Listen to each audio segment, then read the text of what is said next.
Olá, bando de mãozinho estudioso, bem-vindo a mais uma da sua lição da Escola Sabatina em áudio e vídeo aqui no YouTube. E estamos aqui no nosso quarto trimestre de 2016, estamos falando do livro de Jó, certo?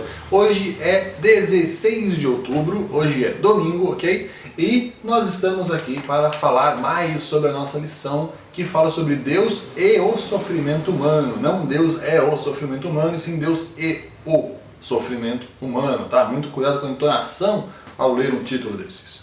Ok? O nosso verso temático da semana está em Mateus 6, capítulo 43, que diz o seguinte: Não vos inquieteis, pois, pelo dia de amanhã, porque o dia de amanhã cuidará de si mesmo, basta a cada dia o seu mal. É uma frase assim clássica, que a gente vai escutar em muitos eventos, em muitos lugares.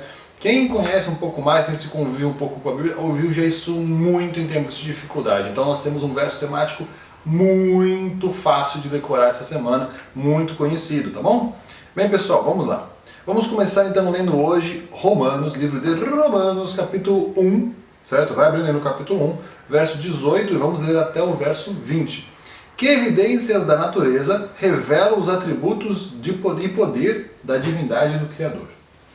Então vamos ter atributos aqui da natureza que revelam os poderes do Criador aqui, no verso 18 até o verso 20. A ira de Deus se revela no céu contra toda impiedade e perversão dos homens que detêm a verdade pela injustiça. Porquanto o que Deus se pode conhecer é manifesto entre eles, porque Deus lhe manifestou. Porque os atributos invisíveis de Deus, assim como o seu eterno poder, como também a sua própria divindade, claramente se reconhecem desde o princípio do mundo, sendo percebidos por meio das coisas que foram criadas. Tais homens são por isso indesculpáveis. Certo? Então aqui, que evidências da natureza revelam os atributos e poder da divindade do Criador. Bem, aqui a gente tem atributos invisíveis de Deus, assim como o seu eterno poder, também sua própria divindade, claramente se reconhecem desde o princípio do mundo. A gente tem um pouco o ciclo, né? Eu acho que aqui pode ser um pouco daqueles textos que tentam falar pra gente da dificuldade de você, cristão, realmente acreditar na teoria da evolução. Eu sempre gosto de lembrar que teoria da evolução é uma teoria, tá? Não tem provas factíveis, finais, sempre há essa discussão, porque não haveria discussão se fosse tão perfeito, e assim eles também assumem. Tá? A questão é que a gente compra isso porque nos é vendido da maneira que é uma verdade irrefutável, porque ela explica o mundo. O problema é que não tem nada a ver uma coisa com a outra.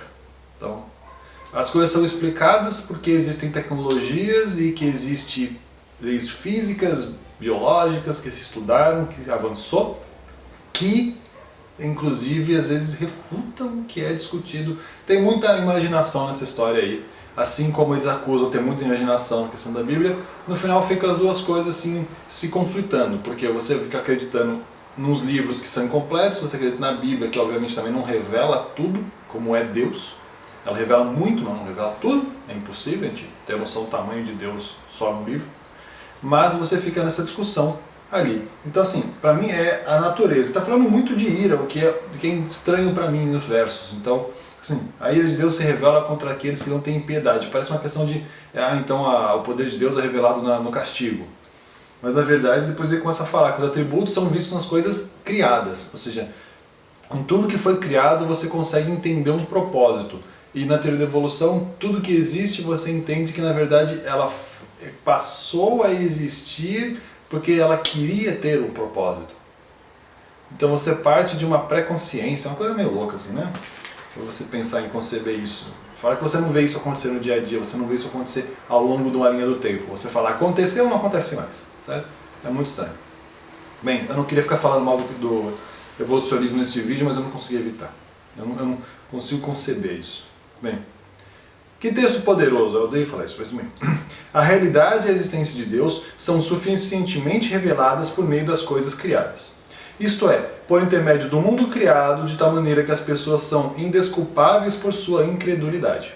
Paulo diz que, tendo apenas o conhecimento da criação, os seres humanos podem saber o suficiente sobre a existência e a natureza de Deus, de modo que possam ser condenados justamente no dia do juízo.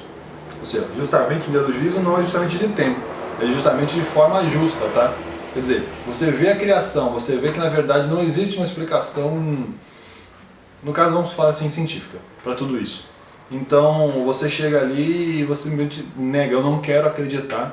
Porque a gente também tem muito essa prerrogativa de que foi Idade das Trevas. A religião é coisa da Idade Média, da Idade das Trevas, então isso aí é coisa de gente que é inculta, gente que é burra, gente que é idiota, gente que não quer saber de estudar, gente que não se prepara, sabe? Gente que devia estar lá ficando o dia inteiro comendo capim porque não consegue raciocinar da vida.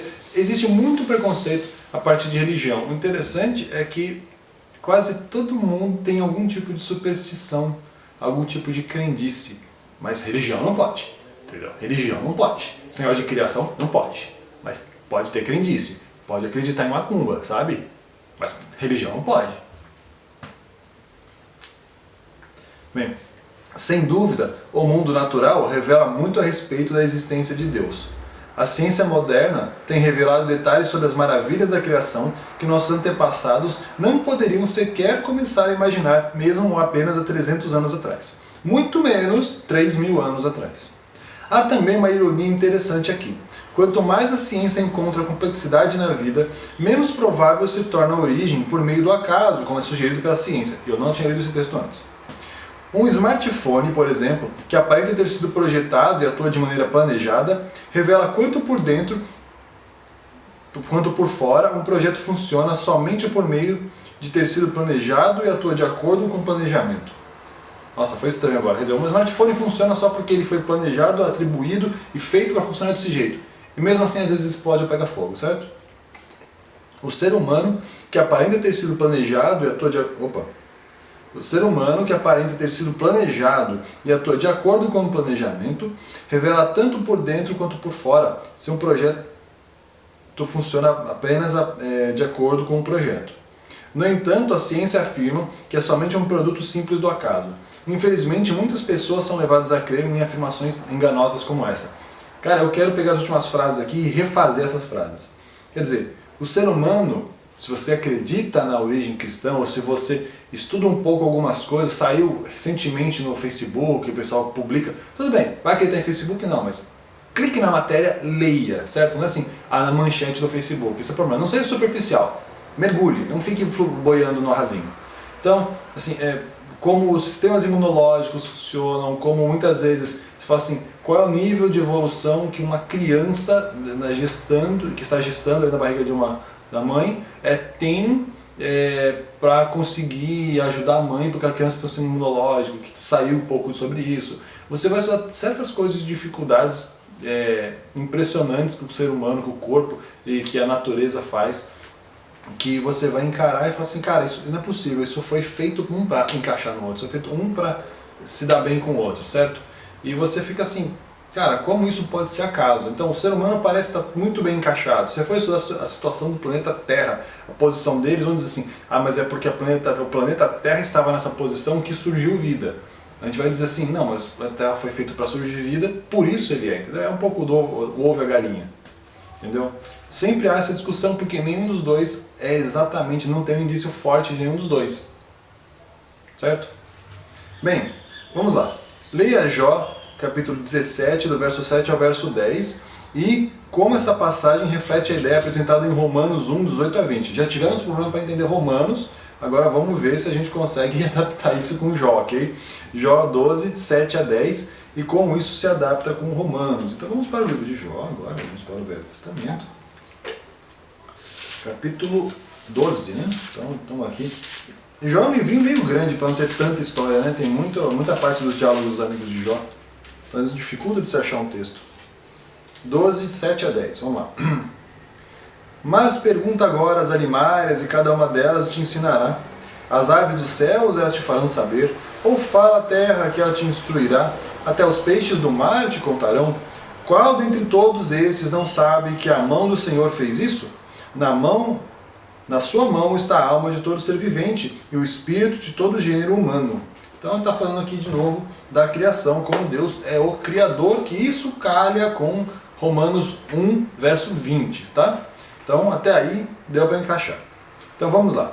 A gente tem que marcar a opção correta. São 4 alternativas aqui, é uma só. Jó afirma que Deus é soberano e por isso devemos crer que Ele criou todas as coisas. Parece certa. Vamos ver as outras. B. Jó sugere que as crianças nada têm a dizer sobre a criação. Quem falou de criança? C. Jó nega que a criação seja perfeita. Ninguém falou isso. D. Jó afirma que todas as coisas, animais, aves, peixes e a própria terra, declaram que Deus é o Criador e Ele mantém tudo. Parece que é a D. Porque a B está claramente errada, porque não faz sentido com o texto. C. Ele não nega e não faz isso. Na A, ele afirma que Deus é soberano e por isso devemos crer que Ele criou todas as coisas.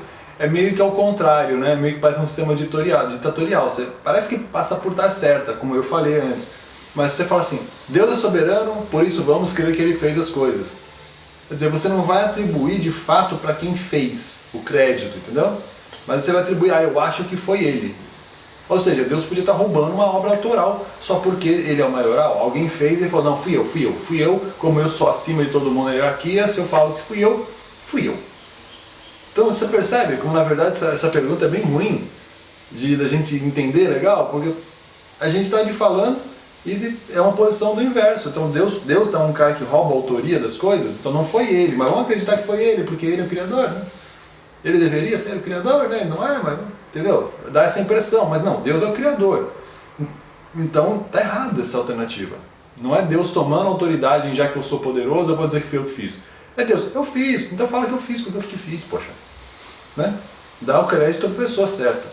E então Jó afirma que todas as coisas, animais, aves, peixes e a própria terra, declaram que Deus é o Criador e que Ele mantém tudo. Gente, então a alternativa D é a correta. Eu só quero explicar por que eu falo tanto dessas alternativas.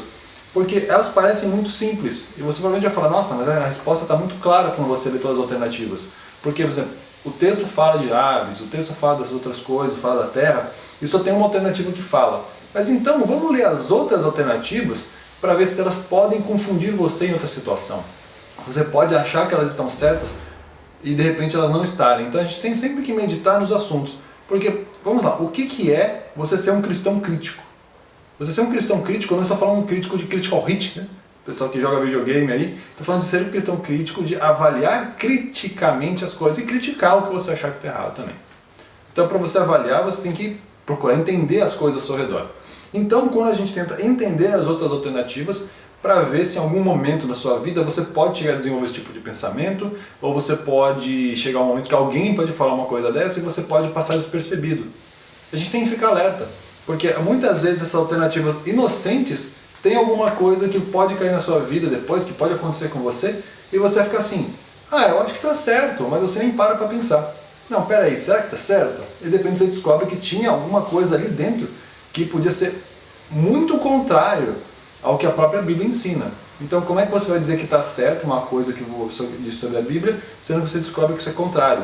Isso é o que a gente chama de engano. Isso é uma das artimanhas nós falamos que é atribuídas a Satanás. É o engano, a mistura da verdade com a mentira. E faz as duas coisas se fundirem de uma forma assim que você não consegue ver muita diferença entre elas, certo? Então, tome cuidado quando você se preparar, aproveite esses momentos para que você possa estudar um pouco mais, para que você possa meditar um pouco mais sobre o que você está lendo, o que você está fazendo, tá bom? Bem, vamos lá. Nesse texto também podemos ver que a existência de Deus é vista no mundo criado. Embora a natureza não revele o pleno caráter de Deus, especialmente seu estado caído, ela certamente revela o seu poder criador, igualmente aspectos de sua bondade, certo? Apesar de termos uma natureza caída, você ainda consegue ver muita coisa boa e muita coisa planejada devidamente na natureza, ok? Bem, muito obrigado pela sua audiência e pela sua paciência. Não se esqueça do ano bíblico, eu estou parecendo narrador de um de futebol ou de rodeio. Marcos capítulo 7 a capítulo 9, ok? Então Marcos de 7 a 9 é o estudo de hoje. Eu incentivo você, eu gostaria muito que você pudesse fazer o ano bíblico, não importa se você está começando hoje, ok? Agora, se você está começando o estudo essa semana por hoje, esse foi o primeiro vídeo que você viu, quero dizer que você perdeu o vídeo de ontem, que o vídeo de sábado é o primeiro vídeo de estudo por onde a gente começa as nossas semanas, tá bom? Bem, então, muito obrigado pela sua audiência, pela sua paciência, deixe o joinha, se inscreve no canal se você puder e eu te agradeço demais se você puder continuar todos os dias acompanhando os nossos vídeos do Guia de Estudo. Eu não sei se você tem esse Guia de Estudo feito pela CPB, a Casa Publicadora Brasileira, tá? mas nós vamos estar seguindo esse guia até o fim do ano, tá bom? Então, muito obrigado por tudo e um grande abraço, até amanhã.